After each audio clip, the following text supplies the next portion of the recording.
Koalisi Anti Kekerasan Seksual Nusa Tenggara Barat, NTB, menyebutkan ada 3 orang yang mengaku sebagai korban kekerasan seksual yang dilakukan Iwan alias Agus Buntung. Agus Buntung merupakan seorang mahasiswa dan peristiwa ruda paksa terjadi di Mataram, Nusa Tenggara Barat, NTB. Saat ini, Agus Buntung telah berstatus sebagai tersangka atas kasus ruda paksa seorang mahasiswi.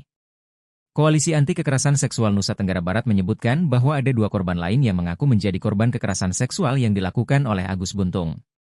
Korban pertama mengaku bertemu dengan Agus Buntung di teras Udayana pada 7 Oktober lalu dan kasusnya viral disorot DPR dan pengacara Hotman Paris.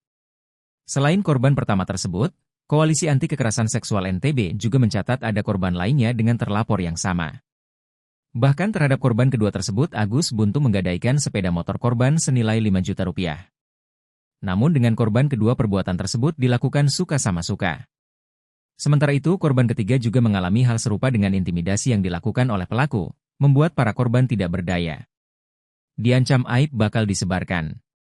Seperti diberitakan bahwa antara korban dengan Agus Buntung tidak saling mengenal sebelumnya. Saat di teras Udayana, terduga pelaku mengajak korban mengobrol dan pelaku meminta agar korban melihat ke salah satu sudut di teras Udayana di mana pada saat itu ada pasangan yang melakukan perbuatan mesum. Tanpa disadari korban menangis dan tidak disangka mengucapkan kalimat bahwa hal tersebut pernah dilakukannya bersama pasangannya dulu. Lalu, Agus Buntung mengajak korban untuk pindah ke Beruga yang ada di belakang teras Udayana. Dirreskrimum Polda NTB Kombes Syarif Hidayat mengatakan, saat di Beruga tersebut juga korban menceritakan semua aibnya kepada Agus.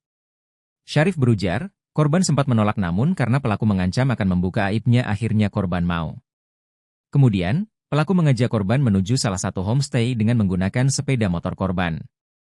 Setibanya di homestay, korban merasa antara pelaku dan pemilik homestay ada kerjasama yang membuat korban semakin merasa terancam. Akhirnya korban mau diajak masuk ke dalam kamar. Sampai kamar korban tetap menolak, lagi-lagi pelaku mengancam akan membuka aib korban, ujar Syarif. Mantan Wakapolres Mataram itu menerangkan, penetapan Agus Buntung sebagai tersangka berdasarkan 2 alat bukti. Alat bukti pertama adalah pengakuan korban dan alat bukti kedua berupa pemeriksaan sejumlah saksi. Download Tribun X sekarang, menghadirkan lokal menjadi Indonesia.